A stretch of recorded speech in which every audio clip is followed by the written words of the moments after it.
Casse-tête, devinette, mots croisés. Mario Dumont a la solution à tout. Nouveau premier ministre à Ottawa, élection fédérale donc qui reporte au pouvoir le Parti libéral avec un programme quand même qui avait été noté par certains comme en fait quasiment encore plus centralisateur que ce qu'avait mis de l'avant Justin Trudeau au fil des années, entre autres dans le domaine des ingérences du fédéral en santé. Comment réagit le gouvernement de la CAQ? Simon Jolin Barrette, responsable des relations canadiennes, ministre de la Justice, est avec nous. Monsieur Jolin Barrette, bonjour. Bonjour, M. Dumont. Est-ce que c'est d'autres chicanes, d'autres conflits Québec-Ottawa en vue? Ben, pas du tout. On n'est pas dans une logique de confrontation, mais plutôt dans une logique de collaboration. Vous savez, l'état actuel des relations avec les États-Unis nécessite qu'on développe l'économie au Québec. Alors, M. Carney a porté un message économique. On va être extrêmement vigilant, par contre, sur les champs de compétences québécois.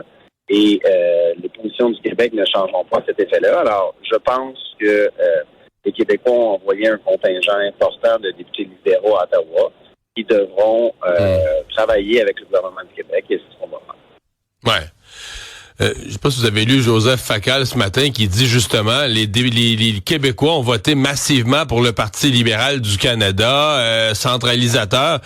Est-ce que c'est pas une catastrophe pour votre gouvernement, pour le message nationaliste de la CAQ en disant mais les Québécois, ils sont plus nationalistes, là, je veux dire tout ce que vous défendez, la langue, les pouvoirs du Québec à Ottawa, ça intéresse plus l'électeur, là?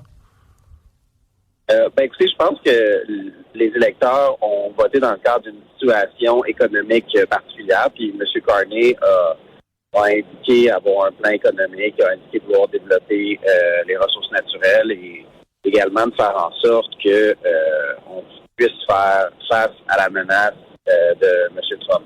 Cela étant, sur tous les autres aspects, la position du Québec, l'autonomie du Québec, elle est fort importante, puis on va s'assurer de faire des gains pour le Québec.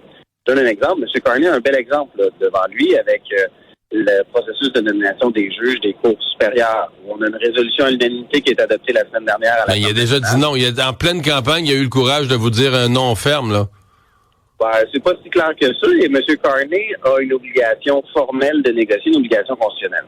Alors, je les invite à venir à la table, mais une chose qui est sûre, c'est que nous, notre objectif, là, c'est de faire des gains pour le Québec. On va travailler en collaboration avec le gouvernement en place. Cela étant dit, il y a des lignes rouges à ne pas franchir relativement sur les compétences du Québec. Et je peux vous assurer, M. Dumont, qu'on va être là pour s'assurer que l'argent qui revient au Québec puisse être transféré, qu'on ait des ententes. Également qu'on puisse donner les services à la population ici au Québec en fonction de nos propres choix. Dans le programme libéral, plusieurs ont sursauté. Oui, il y avait eu des ingérences là dans les soins dentaires dans le dernier mandat de M. Trudeau, mais là, le programme libéral va encore plus loin. Même quelque chose comme le dossier numérique, le dossier du patient qu'on gère dans notre réseau de la santé. On dit le fédéral pourrait s'ingérer là-dedans, faire un dossier de patient numérique à l'échelle fédérale. Le programme libéral, cette fois-ci, est encore plus centralisateur pour que le fédéral prenne en charge les dossiers de santé. Ça vous inquiète pas? Vous pensez pas que ça va être encore des combats à mener contre l'ingérence fédérale? Pour nous, ce qui est important, là, c'est que l'argent du fédéral soit investi au Québec en fonction de nos propres priorités, sans aucune condition, et que ce qui est dans nos champs de compétences, que le fédéral n'y touche pas. Alors, j'ai pris note comme vous de certains éléments du programme. Cela étant, ça vous inquiète? Et vous inquiète ces paragraphes-là dans le programme? Moi, ce que je dis, M. Dumont, c'est que la position du Québec, elle est extrêmement claire. Il ne doit pas y avoir d'empiètement dans les champs de compétences du Québec. On veut des droits de retrait sans compensation. On veut un encadrement fédéral pouvoir de dépenser. Puis, vous savez, notamment en matière de santé, là, si le fédéral assumait ce qu'il assumait à l'époque, notamment 50 % de l'enveloppe des soins de santé, les Québécois et Québécoises s'en porteraient beaucoup mieux parce que c'est le premier poste budgétaire. Alors, on va défendre les intérêts du Québec et on va s'assurer de collaborer avec le gouvernement fédéral pour aller chercher le maximum pour le Québec et surtout par équité par rapport aux autres entités fédérées aussi. C'est le rôle de l'État québécois. Il faut être certain qu'on va l'assumer. Et d'ailleurs, M. Carney doit démontrer du respect envers le Québec par rapport à la langue. Il y a un contingent de députés importants qui pourront faire valoir les intérêts du Québec aussi. Alors, il doit prendre des engagements clairs envers les Québécois sur ce que l'État québécois réclame. Hier, votre chef, M. Legault, a dit Mark Carney en doit une aux Québécois, là, en parlant du résultat de l'élection, puis du nombre de sièges, là, des gains en sièges qu'ont fait les libéraux pour faire élire M. Carney dans les comtés du Québec. Vous vous attendez à quoi, par exemple, dès la formation du cabinet, là, du Conseil des ministres? Vous attendez à quoi comme poids du Québec dans le Conseil des ministres de M. Carney? Écoutez, le Québec a envoyé un fort contingent de députés. C'est la prérogative du Premier ministre du Canada de former son Conseil des ministres.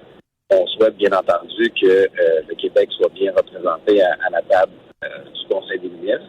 Et nous, on va travailler avec nos homologues parce que je pense que ce que les Québécois veulent, c'est que les relations entre les gouvernements du Québec et du Canada se déroulent de la bonne façon, qu'il y ait des investissements au Québec par le fédéral, qu'on ait notre part d'investissement.